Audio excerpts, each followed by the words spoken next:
Bonjour et bienvenue à Cannes Technique, le rendez-vous quotidien de la CST en direct du Festival de Cannes. Je suis aujourd'hui avec Hervé Baujat, le responsable commercial de la partie cinéma chez Dolby, et Dominique Schmitt, qui est le monsieur son, qui est responsable des contenus et de toute la partie cinéma aussi. Et on va parler ensemble aujourd'hui donc de Dolby, qui contribue à améliorer notre expérience utilisateur pour l'audio et le visuel depuis des années. Donc Dominique, est-ce que tu peux nous raconter un petit peu l'historique de Dolby ?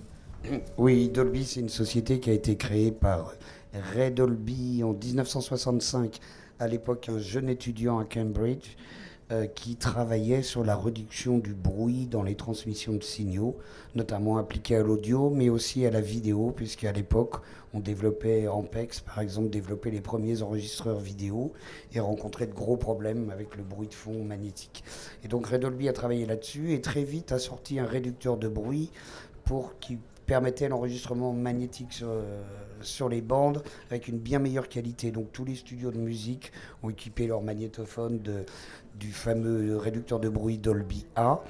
Et ensuite, cette réduction de bruit s'est avérée très utile pour mettre du son sur la pellicule. À l'époque, le son était en mono sur la pellicule, en son optique, et pour augmenter la qualité, on était confronté à un problème de bruit. Donc Ray Dolby a apporté la solution avec le Dolby A, et ça a été la création du Dolby Stéréo, qui a permis enfin de pouvoir mettre de la stéréo sur l'image, stéréo dans les salles de cinéma, en mettant 2 pistes sur la pellicule. Grâce à la réduction de bruit, on pouvait retirer 4 pistes au final et offrir une vraie expérience cinéma stéréo.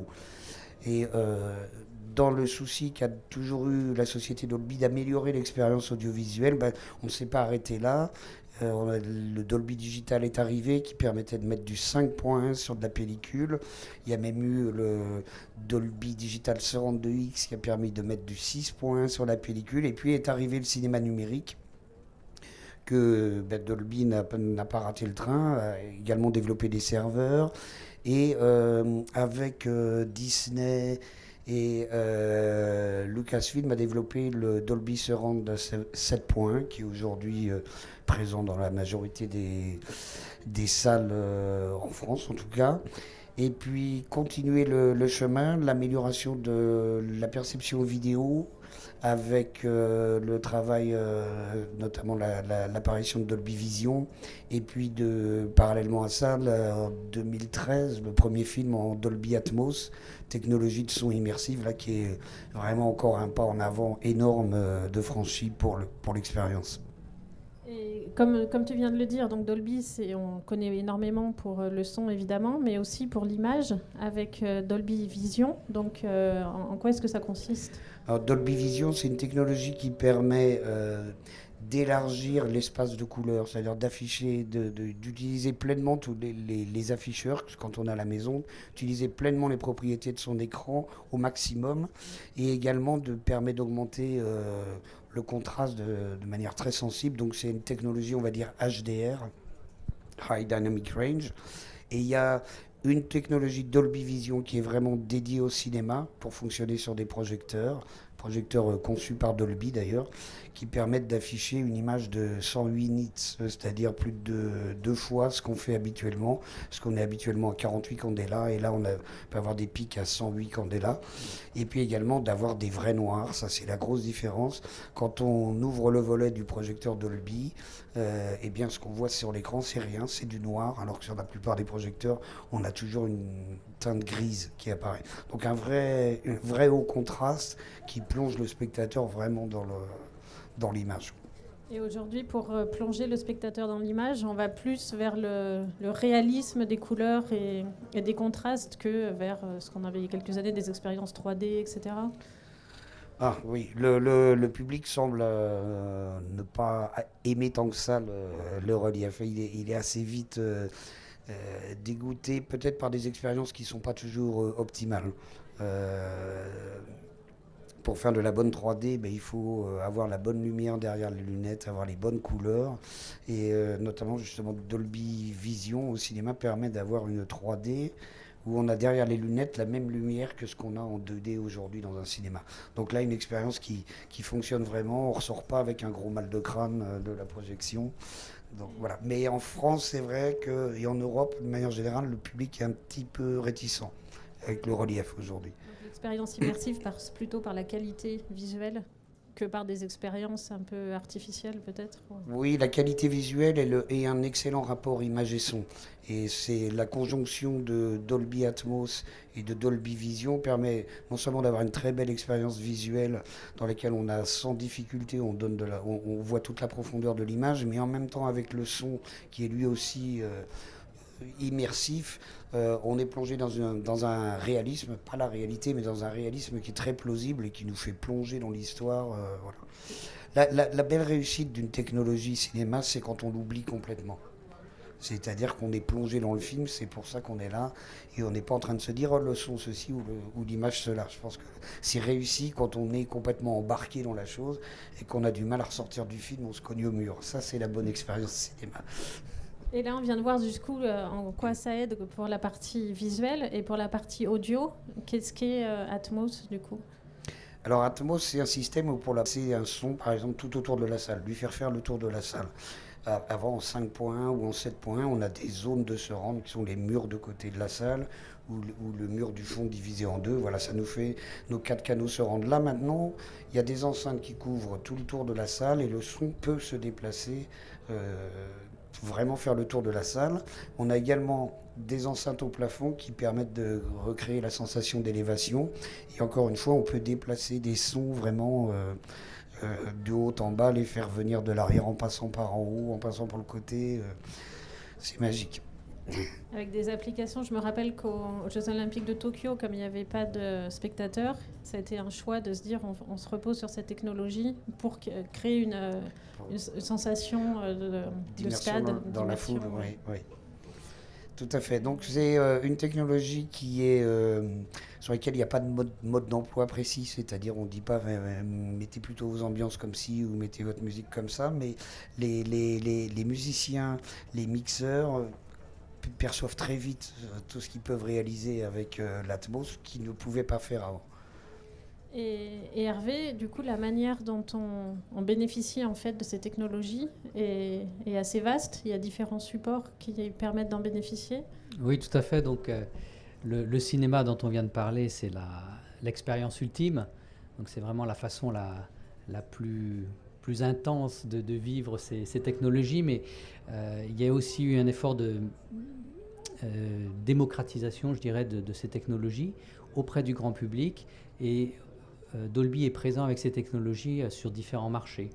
Donc on va retrouver ces technologies à la maison sur des équipements comme les barres de son, les lecteurs Blu-ray, les ordinateurs, les téléphones de plus en plus, les consoles de jeux, et puis très récemment également dans l'habitacle de l'automobile.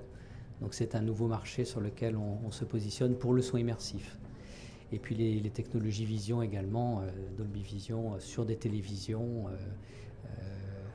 et sur les téléphones et PC, comme je l'ai dit précédemment.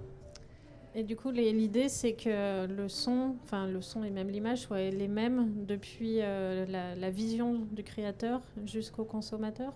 C'est ça. Donc il y a cette notion d'écosystème qui est très importante pour Dolby, parce qu'on travaille avec les créatifs et notre promesse vis-à-vis de ces créatifs et vis-à-vis de l'industrie, c'est de maintenir la qualité et l'intention créative jusqu'au consommateur final, jusqu'au public. Donc on doit travailler avec ces créatifs pour qu'ils utilisent nos technologies. Ensuite, on va travailler dans l'écosystème avec des sociétés qui vont permettre de distribuer ce contenu ou de le diffuser. Et puis après, avec les équipementiers qui vont permettre à l'utilisateur final de pouvoir expérimenter le contenu. Donc par analogie avec le cinéma, vous avez les réalisateurs de films, les distributeurs de films, et puis après la salle de cinéma dans laquelle on vient expérimenter le film. Ou sa voiture. ou sa voiture. Alors pour le son, pour le moment, l'image c'est un peu plus difficile et dangereux. Ouais. Et comment fonctionne du coup l'accompagnement? On va prendre peut-être à l'échelle française. Vous dites que vous travaillez étroitement avec les créateurs. Comment ça se passe concrètement? Concrètement, le fait est que pour mixer par exemple un film en Dolby Atmos, il vous faut avoir un studio Dolby Atmos. Donc on a des contacts privilégiés avec les studios. On les a aidés à mettre au point leur système et puis on l'a même validé, mesuré, etc. Et à travers ce partenariat avec les studios, on rencontre forcément les mixeurs, les réalisateurs. Et c'est une particularité de la société Dolby, et ce qu'Hervé vient de mentionner, c'est à mon avis très important, c'est qu'on est à la fois présent à Hollywood ou dans des studios à Prague ou à Berlin ou à Paris, et que à chaque fois une personne de Dolby peut établir un dialogue avec soit le créateur, le réalisateur ou mixeur, soit avec les techniciens sur place, et remonter une sorte de feedback. Ah tiens, on aimerait bien ça. Et, donc on a ce contact avec ceux qui fabriquent, et puis on a aussi le contact avec, comme disait Hervé, on a des gens qui sont spécialisés pour aller voir ceux qui font les set-top box ou ceux qui font les produits. On a des kits pour les aider à mener à bien le process. Donc on a un contact qui est vraiment de A à Z. Et ça, je pense que c'est une particularité très importante de la société. C'est la condition sine qua non pour pouvoir offrir la technologie du futur. Voilà, pour pouvoir avancer. Parce que sortir des technologies, on en voit plein, sortir des technologies, mais si on n'a pas eu avant l'aval des artistes qui disent « Ah bah oui, ça c'est une idée géniale, ça m'intéresse », et puis aussi la faisabilité technique pour que ça arrive finalement dans les foyers, on échoue. Donc c'est une particularité vraiment intéressante de cette société, c'est d'avoir tous ces contacts. C'est la condition sine qua non aussi pour d'un bout de la chaîne à l'autre, donc depuis la partie créative jusqu'au public qui va expérimenter ce film ou cette musique, ou de pouvoir garder l'intention créative intacte d'un bout à l'autre. Et est-ce que le fait d'avoir accès à ces nouvelles techniques qui permettent d'avoir, comme on dit, notamment pour le son, vraiment cette immersion totale, est-ce que ça change la manière de travailler dès le tournage? Ah, ça c'est une très bonne question. C'est-à-dire, moi je pense que ça peut, dans le sens où on peut avec le son aujourd'hui vivre des choses qui ne sont pas à l'image de manière très précise et très intelligible. Ça veut dire que effectivement au tournage on pourrait se dire ah bah tiens ce plan-là je peux le faire peut-être différemment. Ça c'est moi qui qui parle comme ça, mais il y a des il faut se l'approprier, la technologie. En fait, c'est à chacun des créateurs doit se l'approprier et se dire ah ben je peux faire ça avec ça, je peux simplifier ma narration, ou au contraire je peux perturber le spectateur en lui mettant des fausses pistes. Il y a tout un tas de possibilités. Il y a une croyance en France au départ que j'ai ressentie de se dire ah oui mais le Dolby Atmos c'est pour les blockbusters, c'est que pour les boom boom et les explosions. En réalité, je suis vraiment persuadé de l'inverse, de l'opposé. C'est-à-dire que je pense que c'est adapté à tous les types de films, et qu'on peut, on voit bien, on a des films français très, on va dire, naturalistes, qui travaillent énormément leur décor, qui travaillent énormément leurs costumes, les lumières. Et en fait, le son peut arriver au même niveau de détail, à ce même niveau de détail, et rendre un réalisme vraiment qui multiplie l'émotion pour le spectateur, en fait. Pour aller en ton sens, une bonne illustration, c'est l'utilisation assez récente de la technologie Dolby Atmos dans la musique. Ah oui. Et donc là, on utilise vraiment les objets sonores pour pouvoir apporter de la précision et puis apporter plus d'émotion dans le rendu d'une œuvre, et pouvoir se sentir vraiment au centre de l'orchestre, par exemple, ou à la place d'un des musiciens, entouré par tous ces différents sons. Donc ça va vraiment dans ce que tu dis pour cette définition très très précise des sons. Ah oui, ça c'est effectivement quand on a proposé Atmos pour la musique, l'engouement des musiciens, là, il a été direct. vraiment direct. Ah, on nous ouvre on nous ouvre une autre palette de création. On va pouvoir, voilà. À tel point que certains artistes ont donné une deuxième vie à des albums qu'ils avaient déjà Oui. enregistrés bien des années auparavant pour pouvoir bénéficier de la technologie Atmos. Tout à fait, oui. Non, il y a un intérêt qui est assez énorme pour la musique. Enfin, je le vois, moi, parce que je vais dans pas mal de studios de musique, du coup, vérifier les écoutes, etc. Et oui, c'est... Les ingénieurs, tout le monde comprend très vite l'intérêt, ce qu'ils vont pouvoir faire avec, et les nouvelles possibilités que ça leur offre, et pour le spectateur, bah, qu'il soit avec son Air, je sais plus comment on appelle ça, AirPod, avec une barre de son, ou avec ses enceintes Amazon, ou avec un super home cinéma, tout le monde, waouh, c'est le waouh. Et est-ce qu'en live, on peut en bénéficier aussi de ces nouvelles avancées? Alors, en live, on est en train de développer vraiment la technologie pour le live.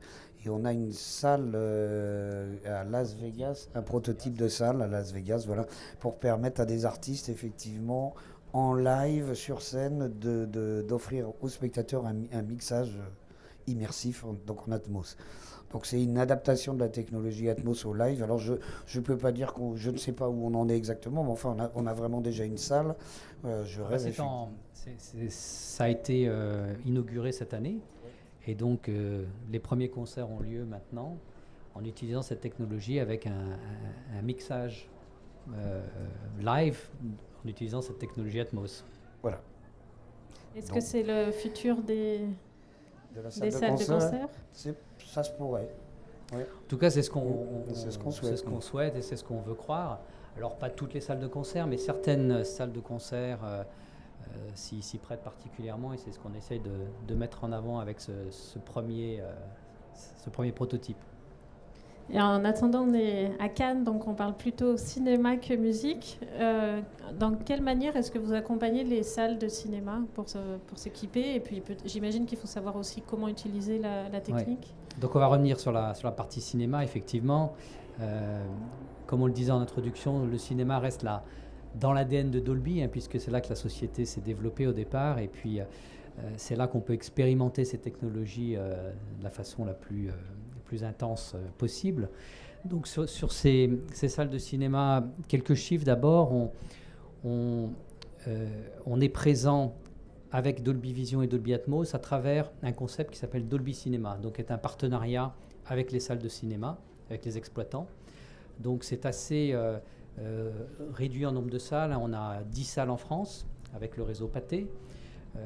Dans le monde, on est à 270 salles avec différents exploitants, mais on retrouve le même concept, donc c'est Dolby Vision, Dolby Atmos, un design particulier avec du branding Dolby, et puis également du contenu qui était fabriqué spécialement pour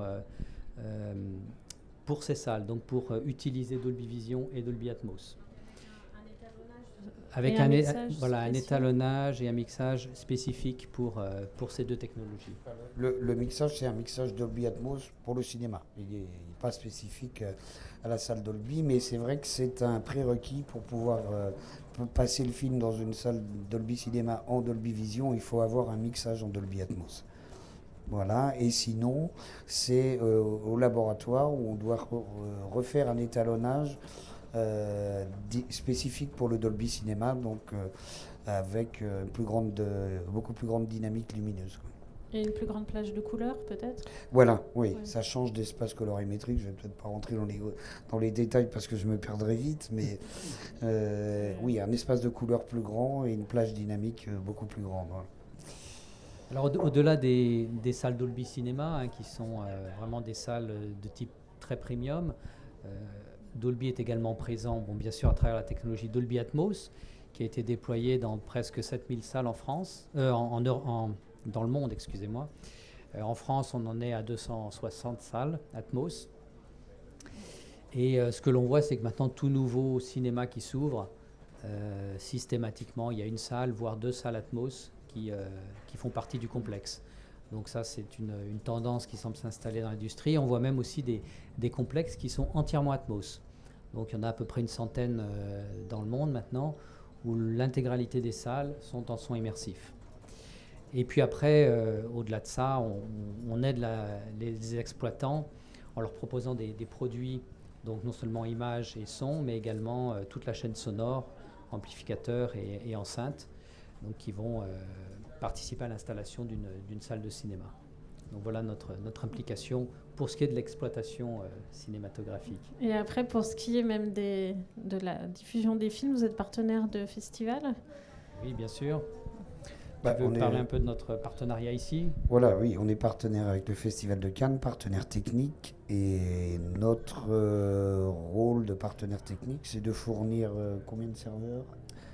Une trentaine de serveurs, donc tout le marché du film et les salles de la sélection officielle tournent sur des serveurs Dolby. Voilà, et on a une équipe d'ingénieurs qui vient d'un peu partout dans le monde, hein, puisqu'on a un espagnol, un tchèque, un français, un anglais, là aujourd'hui, présents sur le site. Et en fait, on aligne l'audio de toutes les salles du Palais, de Marché du film, de la quinzaine des réalisateurs, de la semaine de la critique et les salles en ville des cinémas. Si le son est trop fort, c'est toi qu'on doit venir voir. Voilà, c'est ça. C'est ça, non, mais c'est une grosse responsabilité, mais encore une fois, c'est quelque chose d'important, puisque c'est l'occasion de recroiser des réalisateurs, des mixeurs lorsqu'on a les répétitions, et de pouvoir échanger et réaffirmer un peu nos valeurs d'exigence de qualité. Voilà. Et du coup, vous adaptez pour chaque film ? Non. Non. Un bon réglage, image et son, doit être valable pour tous les films. Voilà. Donc, bien sûr, on tient compte des avis, etc. Mais on essaye de faire en sorte que ce sont des compétitions, donc on n'a pas à privilégier un tel film ou tel autre. Ce qu'on décide aux répétitions, c'est éventuellement un niveau de lumière éventuellement, puisque le projecteur est pile au niveau de lumière 48 candela, mais éventuellement on peut baisser un peu, et au son on peut descendre ou monter un peu le niveau, mais c'est les seules choses qu'on peut modifier. Sinon c'est la porte ouverte au favoritisme. Parce qu'on voit effectivement que toute cette expérience audiovisuelle joue énormément sur l'immersion dans le film, et c'est ce à quoi vous contribuez. Ouais. Et en amont déjà de toute cette partie diffusion qui est vraiment au bout, vous disiez tout à l'heure que vous contribuez à aider les auteurs. Je crois que déjà dès le stade de la formation, vous êtes impliqués. Oui, alors plus spécifiquement sur le marché français, Dolby s'implique beaucoup dans l'industrie du cinéma. Donc on est présent en tant que partenaire technique à Cannes depuis de nombreuses années, mais également nous sommes partenaires de la FNCF, de la Fédération française des cinémas.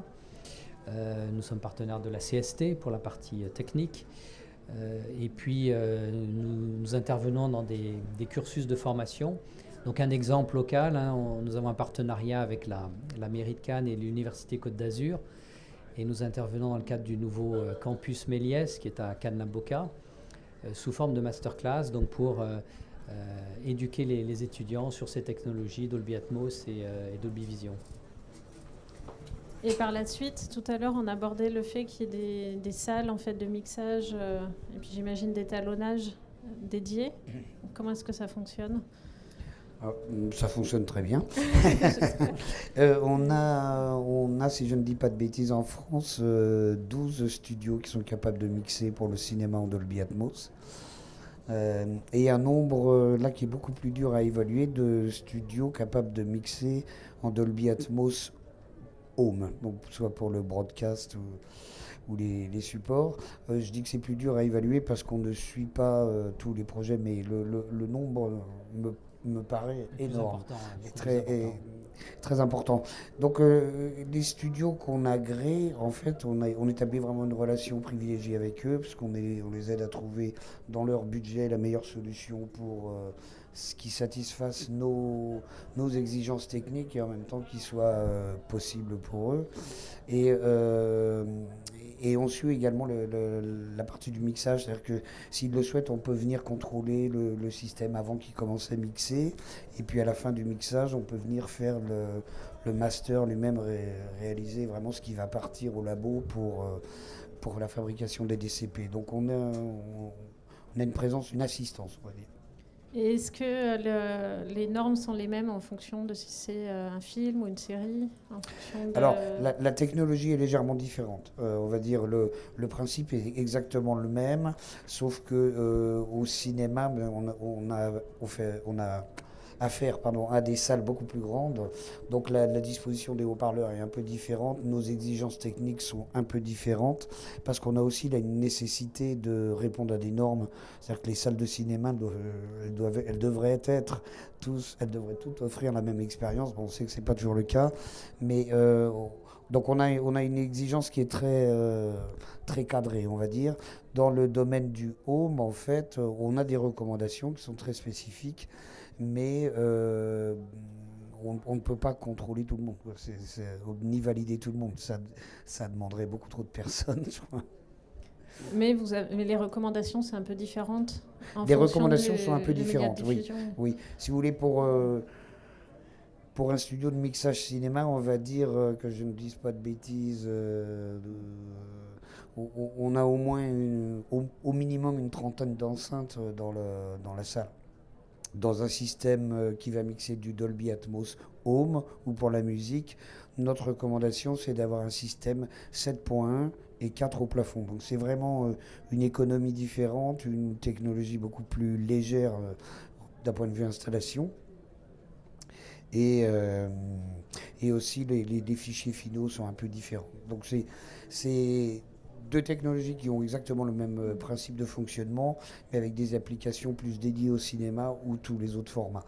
Il y a une chose qui est importante à dire aussi, c'est que quand on a mixé un contenu en Atmos pour le cinéma, il est très facile et assez rapide de prendre la session de ce qu'on vient de terminer, de se mettre dans un environnement home, récupérer cette session et faire les petites actions nécessaires pour parfaite adéquation avec le home. Donc c'est important de le dire parce que les ventes vidéo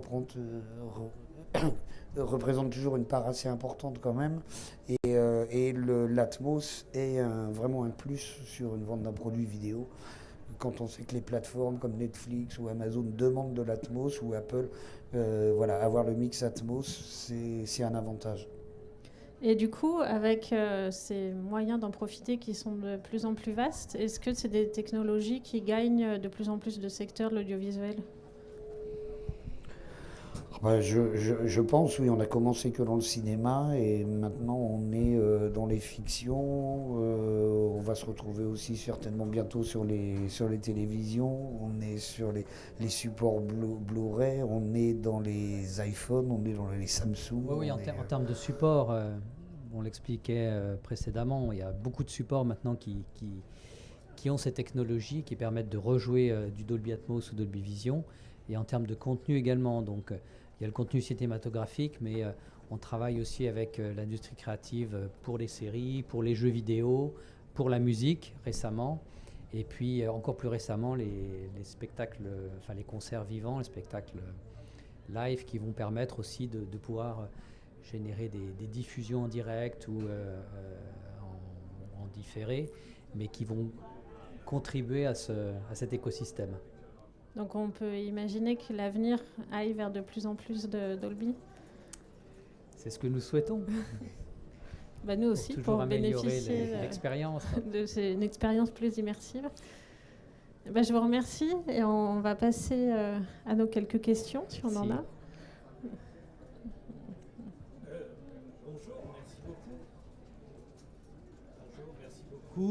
Quelles sont vos perspectives de déploiement de nouvelles salles de cinéma en Dolby Cinema, c'est-à-dire à la fois avec le son Atmos et l'image Dolby Vision en France et en Europe?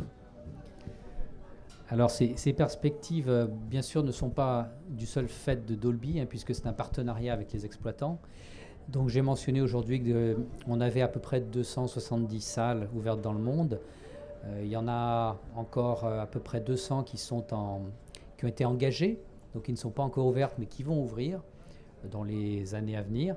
Et puis, nous continuons à travailler avec d'autres exploitants. Donc, par exemple, en France, aujourd'hui, nous avons 10 salles avec Pathé, mais nous estimons qu'il y a bien sûr la place pour d'autres salles, que ce soit avec Pathé ou avec d'autres exploitants. Donc, on continue ce développement.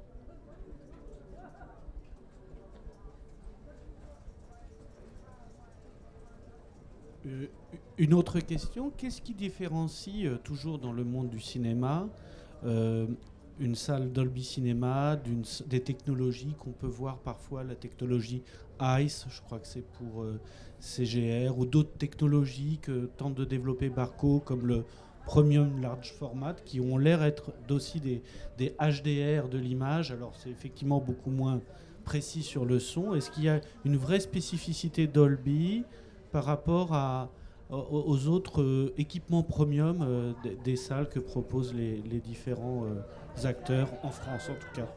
Alors, et c'est vrai, la salle Dolby Cinema, c'est ce qu'on appelle une salle PLF, Premium Large Format, effectivement, mais poussée à l'extrême, parce que personne ne peut aujourd'hui projeter une image avec le taux de contraste qu'on a avec le projecteur Dolby Vision. Et ça, associé avec un Dolby Atmos haut de gamme, parce que dans les salles Dolby Cinema, le Dolby Atmos qu'on installe, c'est du niveau de ce qu'on met dans les studios de mixage. Donc on a une gamme dynamique encore plus étendue. Et honnêtement, après on peut rajouter des panneaux sur les côtés ou autre chose, mais rien ne vaut une vraie belle image avec un vrai gros son. Et voilà. Mais bon, les différentes expériences que vous avez citées font toute partie de ces formats PLF qui semblent être de plus en plus en demande par le marché pour que les cinémas continuent à se différencier par rapport à l'expérience à la maison notamment. Donc effectivement, c'est une tendance et Dolby Cinema est une des réponses à cette demande du marché. Eh bien, c'est très bien que ces expériences nous incitent à sortir de chez nous pour aller au cinéma ou dans des salles de concert. Et merci d'y contribuer. Merci pour votre intervention aujourd'hui. Et puis nous, on se retrouve demain à la même heure pour cette fois parler de décoration, toujours en direct du Festival de Cannes. Merci.